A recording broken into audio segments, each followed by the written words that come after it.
नमस्कार दोस्तों, मेरा नाम है रोहित खत्री और मैं आपका स्वागत करता हूं मेरे YouTube चैनल जिसका नाम है स्टडी विद रोहित खत्री पर। 8 अगस्त के करंट अफेयर्स, जितने भी इंपॉर्टेंट करंट अफेयर्स थे वो सारे के सारे मैंने इस वीडियो में डाल दिए हैं। वीडियो के एंड में मैंने 8 अगस्त के करंट अफेयर के बाद 7 अगस्त के करंट अफेयर रिवाइज कराए हैं और उसके बाद एक क्वेश्चन पूछा जिसका जवाब आपको कमेंट बॉक्स में देना है। अगर आपने चैनल अभी तक सब्सक्राइब नहीं किया है तो चैनल को सब्सक्राइब कर ले और बेल आइकन भी दबाएं। वीडियो अच्छा लगे तो वीडियो को लाइक भी करें। चलिए स्टार्ट करते हैं आज का वीडियो। सबसे पहले रिवाइज करेंगे द कॉन्स्टिट्यूशन ऑफ इंडिया भाग 5, भारत के संविधान का भाग 5, जिसमें आर्टिकल 52 से लेकर 152 तक कुल 100 आर्टिकल इसके अंदर आते हैं, जिसका नाम होता है द यूनियन संघ। और इसमें जो है 5 चैप्टर्स होते हैं, तो हम जो है एक एक करके डिस्कस करेंगे। आज हम पहला चैप्टर डिस्कस करेंगे इसका, एग्जीक्यूटिव। तो एग्जीक्यूटिव में जो है इंपॉर्टेंट आर्टिकल जो है वो डिस्कस करेंगे हम। सबसे पहले है article number 52, president of India. Bharat के राष्ट्रपति का जिक्र जो है कि भारत का एक राष्ट्रपति होगा, ये आर्टिकल नंबर 52 कहता है। आर्टिकल नंबर 54 कहता है इलेक्शन ऑफ प्रेसिडेंट की प्रक्रिया प्रक्रिया के बारे में, कि इलेक्शन ऑफ प्रेसिडेंट की प्रक्रिया क्या है। इलेक्शन ऑफ प्रेसिडेंट में जो है आप जानते हैं सभी के सभी चुने हुए मेंबर्स, लोकसभा के हो या राज्यसभा के हो, और फिर चुने हुए मेंबर्स ही विधानसभा के, लेजिस्लेटिव असेंबली के सभी मेंबर्स वो भी भाग लेते हैं। और उसके अलावा दिल्ली और पौंडीचेरी के भी, दिल्ली और पौंडीचेरी जो है यूटी है, लेकिन इनके जो है लेजिस्लेटिव असेंबली के मेंबर्स भी भाग लेते हैं इलेक्शन ऑफ प्रेसिडेंट में। तो ये आप जरूर याद रखें, कई बार पूछा जाता है कि भारत के प्रेसिडेंट के चुनाव में कौन भाग लेता है और कौन भाग नहीं लेता है। क्वेश्चन नंबर 56 है term of office of president, की प्रेसिडेंट जो है कब तक जो है पद पर बना रह सकते हैं। क्वेश्चन आर्टिकल नंबर 58 है qualification for election as president. राष्ट्रपति बनने के लिए जो क्वालिफिकेशन है उनका जिक्र है, जैसे कि उम्र आपकी 35 साल होनी चाहिए, आप भारतीय सिटीजन होने चाहिए, और आप जो है लोकसभा या राज्यसभा के मेंबर होने की जो आपकी क्वालिफिकेशन आपकी होनी चाहिए। तो ये सभी जो है क्वालिफिकेशन है प्रेसिडेंट बनने की। आर्टिकल नंबर 61 है procedure for impeachment of the president. महाभियोग की प्रक्रिया जो है कैसे चालू होगी प्रेसिडेंट पर, इसके बारे में आर्टिकल नंबर 61 है। ये काफी इंपॉर्टेंट है, कई बार ये पूछा जाता है एग्जाम्स में। Article number 63 the vice president of India, उपराष्ट्रपति के नाम से जो आर्टिकल है वो है आर्टिकल नंबर 63। आर्टिकल नंबर 64 है the vice president to be ex officio chairman of the council of states. Vice president जो है राज्यसभा का जो है सभापति होता है, ये आर्टिकल नंबर 64 कहता है। ये भी इंपॉर्टेंट है, कई बार पूछा जाता है।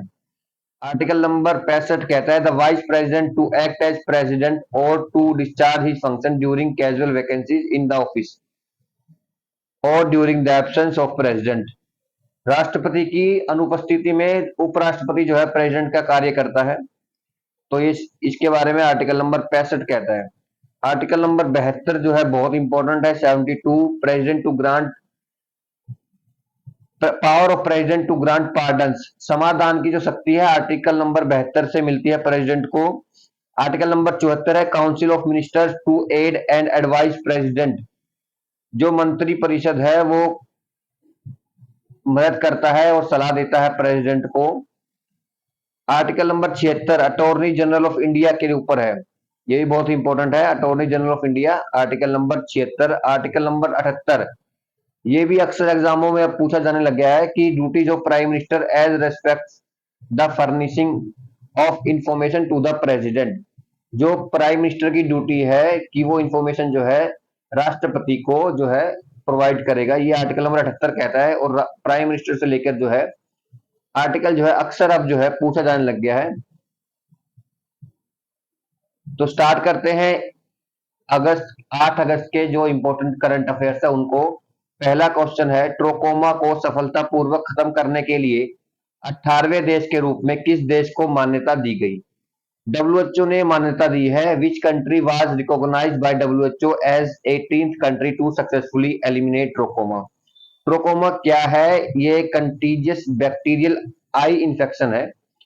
बैक्टीरिया द्वारा संक्रामक रोग है ये जो है आंख का रोग है, और इसको जो है इराक ने जो है इसको जो है खत्म कर दिया अपने देश से, और डब्ल्यूएचओ ने इसको मान्यता दी है। 18वां देश बन गया है इराक। तो इराक बना है, तो इराक का जो है मैप जरूर देख ले। इराक इराक की लोकेशन एशिया में पड़ता है इराक, ये आपका इराक है। इसके बगल में ये बड़ा देश ये कौन सा है, ये ईरान है, ये आपका सऊदी अरेबिया है।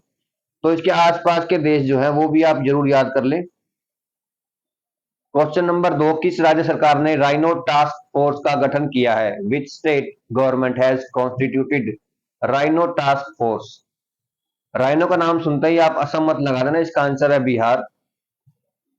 बिहार जो है अपने राज्य में दोबारा से राइनो जो है उनको जो है उनकी संख्या बढ़ाना चाहता है, तो इसलिए उन्होंने राइनो टास्क फोर्स की का गठन किया है। तो बिहार के बारे में कुछ फैक्ट आपको बताया, तो बिहार की कैपिटल है पटना, बिहार के चीफ मिनिस्टर है नीतीश कुमार, बिहार के गवर्नर है राजेंद्र अर्कलेकर, और बिहार जो है तीसरा third largest state by population. Population की दृष्टि से अगर देखोगे तो तीसरा पड़ता है, और 12वां पड़ता है क्षेत्रफल, 12th largest by area. Question number 3, कौन सबसे अधिक भुगतान वाला बैंक सीईओ बन गया है? Who has became the highest paid bank CEO? सबसे ज्यादा हाईएस्ट पेड बैंक पीओ, अधिक बैंक सीईओ, अधिक भुगतान जो है शशिधर जगदीशन को मिल रहा है, वही इनको करीब करीब 10 करोड़ से ऊपर मिल रहा है, और ये एचडीएफसी के सीईओ है। ये है इनकी इमेज, शशिधर जगदीशन। उसके बाद अमिताभ चौधरी जो एक्सिस बैंक के सीईओ है, इनका नाम आता है।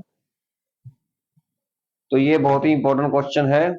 Question number 4, world university games में भारत का रैंक क्या रहा? What is India's rank in the world university games China? World university games जो है खत्म हो गए चाइना में, इसमें इंडिया का रैंक पूछा गया, इसमें इंडिया का रैंक 7वां रहा है। इंडिया ने 11 गोल्ड मेडल जीते, 5 सिल्वर, 10 ब्रॉन्ज, टोटल 26 मेडल जीते। 7वां रैंक इंडिया का रहा, तो पहला रैंक रहा चाइना का।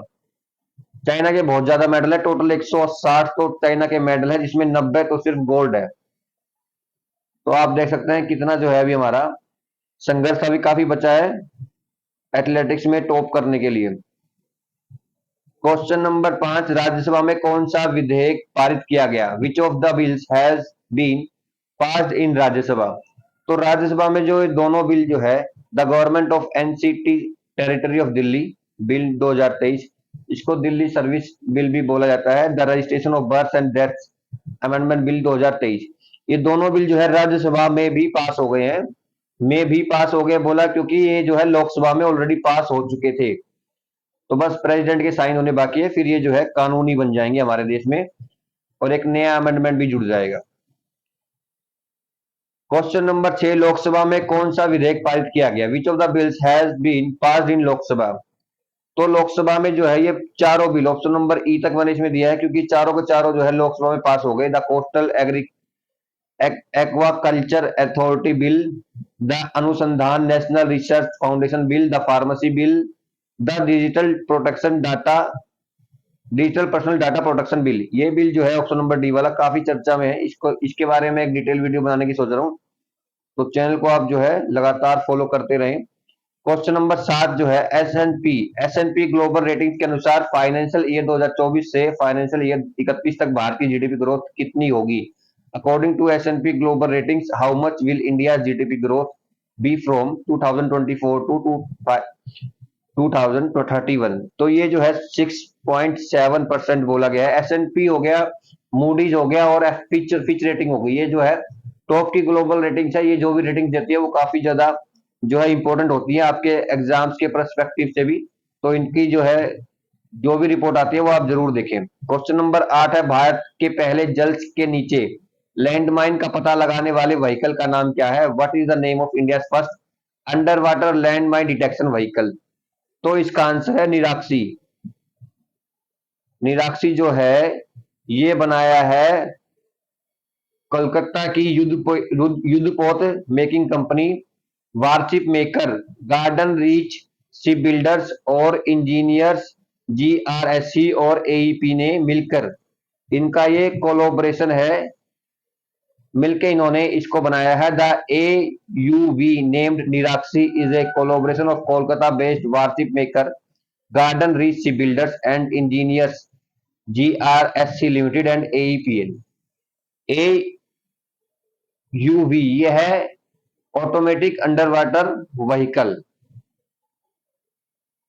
क्वेश्चन नंबर 9, भारत सरकार ने किस देश से आयातित ऑप्टिकल फाइबर पर डोपिंग रोधी शुल्क लगाया? Government of India imposed anti dumping duty on optical fibre imported from which country? तो आयातित ऑप्टिकल फाइबर पर डंपिंग रोधी शुल्क लगाया है इंडिया ने। चाइना, साउथ कोरिया, इंडोनेशिया, इन तीनों देशों के ऑप्टिकल फाइबर पर इंडिया ने एंटी डंपिंग ड्यूटी लगा दी है। इसके लगाने का कारण क्या है ये भी आपको पता होना चाहिए। ये सिर्फ और सिर्फ इसलिए लगाया है ताकि जो हमारे घरेलू इंडस्ट्री है उसको थोड़ा सा फायदा हो जाए। The finance ministry has imposed A definitive anti dumping duty on certain optical fibres imports from China, South Korea and Indonesia to give some relief to the domestic optical fiber industry। Question number 10, राष्ट्रीय हथकरघा दिवस कब मनाया जाता है? When is national handloom day celebrated? तो इसका answer है ऑप्शन नंबर बी, 7 अगस्त को नेशनल हैंडलूम डे मनाया जाता है। ये जो हैंडलूम डे है ये अपना जो स्वदेशी आंदोलन चला था 1905 में उसको जो है एक तरह से उसको रिवाइव करने के लिए बनाया गया है। और ये 2015 से इसकी जो है शुरुआत हुई। The first observance of the national handloom day was in 2015 which was inaugurated by prime minister Narendra Modi द्वारा 2015 से इसकी शुरुआत की गई। और इस साल जो है इसका जो है अभी सेलिब्रेट किया जा रहा है प्रगति मैदान के भारत मंडपम में, जहां प्रधानमंत्री नरेंद्र मोदी भी मौजूद रहेंगे। अब हम रिवीजन करेंगे 7 अगस्त के करंट अफेयर्स का। पहला क्वेश्चन था, कौन भारत से सऊदी अरब में यूक्रेन संघर्ष पर एक शांति सम्मेलन में शामिल हुए हैं? तो ये हमारे NSA नेशनल सिक्योरिटी एडवाइजर जो है अजीत डोवाल जी ये शामिल हुए हैं। क्वेश्चन नंबर 2 है, नया सवेरा योजना किस मंत्रालय ने शुरू की? तो ये किया था माइनॉरिटी अफेयर्स ने, मिनिस्ट्री ऑफ माइनॉरिटी अफेयर्स ने। हमारे मिनिस्ट्री ऑफ माइनॉरिटी अफेयर्स जो भी मंत्री कौन है? स्मृति ईरानी अब इनकी मंत्री है। भारतीय वायुसेना को किस देश से NLOS एंटी टैंक मिसाइल प्राप्त हुई? तो ये इसका आंसर था इजराइल से भारतीय वायुसेना को ये मिसाइल प्राप्त हुई। क्वेश्चन नंबर 4, ओजस देवताले ने बर्लिन में विश्व तीरंदाजी चैंपियनशिप में कौन सा पदक जीता? Ojas Deotale won which medal in world archery championship in Berlin? तो इसका आंसर है गोल्ड। भारत के लिए पहला गोल्ड है ये इस कैटेगरी में। क्वेश्चन नंबर 5, किस मिसाइल को इसके सफल परीक्षणों के बाद भारतीय सेना और भारतीय वायुसेना में शामिल होने की मंजूरी मिली? तो ऑप्शन थे नाग और ध्रुवस्त्रा। इन दोनों को ही ये मंजूरी मिल गई है। दोनों जो है भारतीय सेना और भारतीय वायुसेना में शामिल हो जाएंगे। अब क्वेश्चन नंबर 6 था, किस ग्लोबल रेटिंग एजेंसी ने यूनाइटेड स्टेट्स क्रेडिट रेटिंग को AAA से AA+ तक डाउनग्रेड किया? Which global rating agency downgraded United States credit rating from AAA to AA+? तो रेटिंग गिरा दी है यूनाइटेड स्टेट्स की फिच रेटिंग ने गिरा दी है। S&P ग्लोबल जो है पहले गिरा चुका था। अब बस मूडी ने दे रखी है AAA की रेटिंग। ये AAA की रेटिंग से मतलब है कर्जा लिया हुआ जो है उसको वापस देने की क्षमता को ये दर्शाता है। क्वेश्चन नंबर 7 था, किसने पूरे भारत में 508 रेलवे स्टेशन के पुनर्विकास के लिए आधारशिला रखी? इसका आंसर था ऑप्शन नंबर ए, प्रधानमंत्री नरेंद्र मोदी। क्वेश्चन नंबर 8 था, किसने मासी एप्लीकेशन विकसित किया? इसका आंसर था मासी एप्लीकेशन जो है the national commission for protection of child right NCPCR ने किया था ये। क्वेश्चन नंबर 9, किस राज्य ने शुभ यात्रा योजना शुरू की? विच स्टेट हैज लॉन्च शुभ यात्रा स्कीम? ये केरला ने की थी। क्वेश्चन नंबर 10 था, 2012 में एन विट्ठल को कौन सा पद्म पुरस्कार दिया गया था जिनका अभी अभी निधन हुआ है? विच में Padma award was given to N Vitthal in 2012 who just passed away? तो इनको पद्म भूषण मिला था। सेकंड हाईएस्ट सिविलियन ऑनर है इंडिया का। पिछले वीडियो में क्वेश्चन पूछा था, भारतीय वायुसेना को किस देश से NLOS एंटी टैंक मिसाइल प्राप्त हुई? तो इसका आंसर था इजराइल। आज की वीडियो का क्वेश्चन है, भारत सरकार को किस देश से आयातित ऑप्टिकल फाइबर पर डोपिंग विरोधी शुल्क लगाया है भारत सरकार ने। तो इसका आंसर आपको कमेंट बॉक्स में बताना है। पूरा वीडियो देखने के लिए बहुत बहुत धन्यवाद। और अगर आपको पीडीएफ चाहिए इस सेशन की तो आपको मिल जाएगी मेरी टेलीग्राम चैनल पर, स्टडी विद रोहित खत्री। 7 अगस्त का जो पीडीएफ है वो मैं डाल चुका हूँ अपने चैनल पर, इस वाले का भी मैं डाल दूंगा। अगर आपने चैनल अभी तक सब्सक्राइब नहीं किया, चैनल को आप सब्सक्राइब कर ले और बेल आइकन भी दबाएं। वीडियो अगर आपको अच्छा लगा है तो वीडियो को आप लाइक भी करें। मिलेंगे आपसे अगले वीडियो में, धन्यवाद।